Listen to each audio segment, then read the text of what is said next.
even in this war of machines, there may come a time when you find yourself face to face and hand to hand with your enemy. At these times, the knowledge of close combat will stand you in good stead. Not only may it get you out of a nasty situation, but, most important of all, it may help you to defeat the enemy. First of all, there's no such thing as defense in close combat. It's attack or counterattack all the time. Secondly, don't be afraid of his weapons. Even if you have none yourself, you are not unarmed. You've got your hands, and you've got your boots.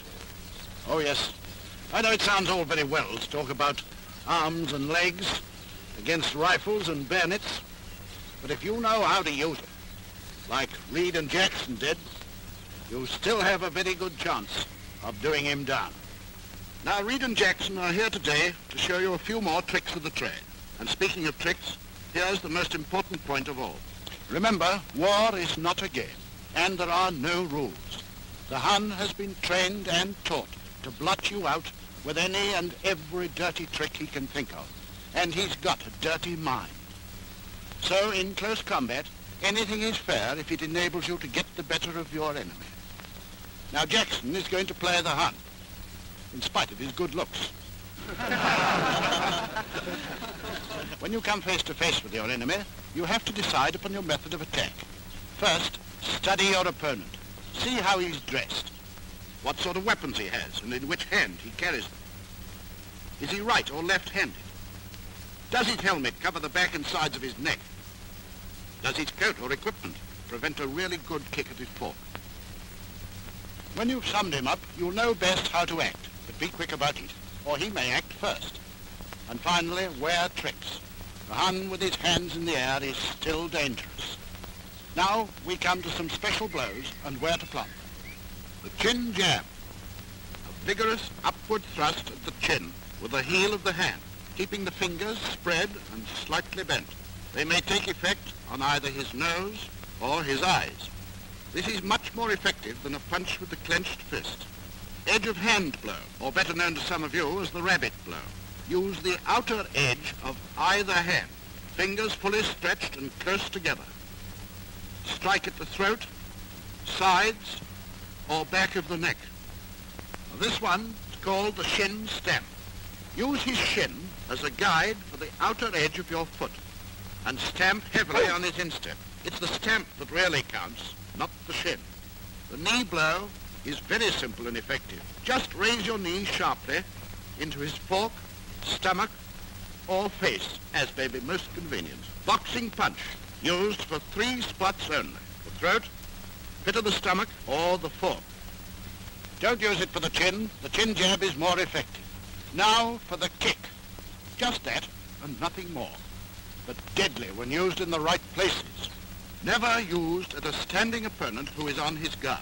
You'll see why later. But if he is partly down, kick at fork, stomach, or face. And if he is right down, the neck or kidneys. And don't forget, you've got a heel. Helmet blow. Remember that normally you should never take your helmet off, with one exception which we'll come to later. But accidents happen, and it may fall off or get knocked off. If it does, and you can grab hold of it, you've got a very effective weapon. Hold it firmly with the fingers inside and the thumb on top of the brim, and strike with the edge at the fork, throat, or sides of the neck, back of the neck, or kidneys.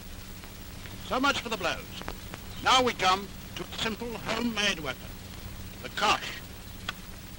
A bit of wood or a bit of metal about 15 inches long and about 1 inch in diameter, but best of all, a bit of insulated electric cable. Make a loop and pass it through the hole in the end of the kosh. A loop large enough to slip your hand in, but not too large so that it falls off. Kosh is a grand weapon. It leaves both hands free when not actually in use, and is ready immediately when required, so. It requires no great force to put your Hun down for the count, or for keeps. And if you should happen to strike too hard, well, what a pity. You'll have to go and look for another Hun.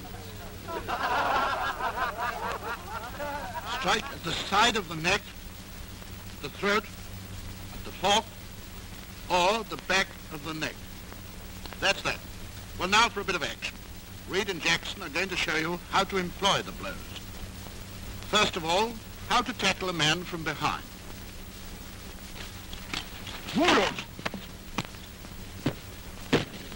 I expect you're wondering how it's done. Well, let's see it in slow time. Creep up silently. Fling one arm around his neck so as to bring your forearm hard into his throat. At the same time, knee him sharply in the backside or back of the legs with the opposite knee. Right arm round, left knee up. As he begins to topple, put your free hand over his mouth to keep him quiet. The moment he's down, strike with any of the blows. Sorry, Jack. A word of caution. You can only hope to approach silently over grass, sand, or a smooth surface. You cannot expect to do it over gravel, debris, or broken ground. If you do make a noise, and your opponent begins to turn, you must go on. A rugged tackle, at the back of his knees. He's bound to go down, and you jump on him and lay him out. Now, what to do when you're attacked? You have no weapon, and the Hun comes at you with a rifle and bayonet. Don't shoot, I've got the papers. Don't shoot.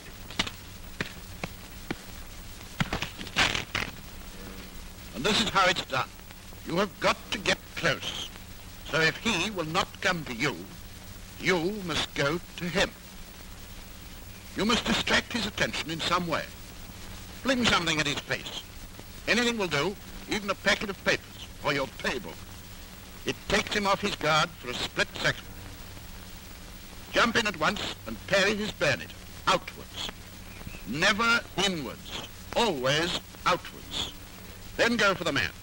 Strike with the edge of hand and follow with kicks or other blows. Now, how to deal with a man armed with a pistol. I've got my hands up. Don't shoot now. Sorry, Jack. Once again, you must get close. As soon as the pistol point is within a few inches of your tummy, keep your eye fixed on his and speak to him. Say anything. It doesn't matter what. He probably won't understand. The fact of speaking will distract his attention. The moment you are ready, swing round and sweep the pistol hand outwards with your nearest arm. If his pistol is in his right hand, your turn must be to your right, and your left arm used for the swing.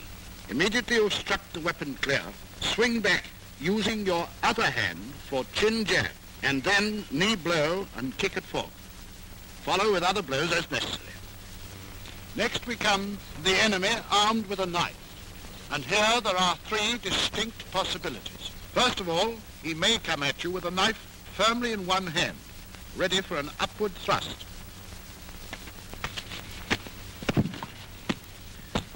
As the hand comes upward in the thrust, meet it with your opposite forearm to break the blow. Follow on as before. In this case, he approaches in a crouch, passing the knife from hand to hand so that you don't know which he is going to use for the thrust. This is the one time when you can remove your helmet. As he strikes, thrust the helmet onto his arm. Follow on at once. Lastly, if he is a complete novice, he may come holding the knife ready for a downward stroke. As he strikes downward, meet his forearm with your own edge of hand. At the same time, punch at tummy or chin jab. Then proceed as usual.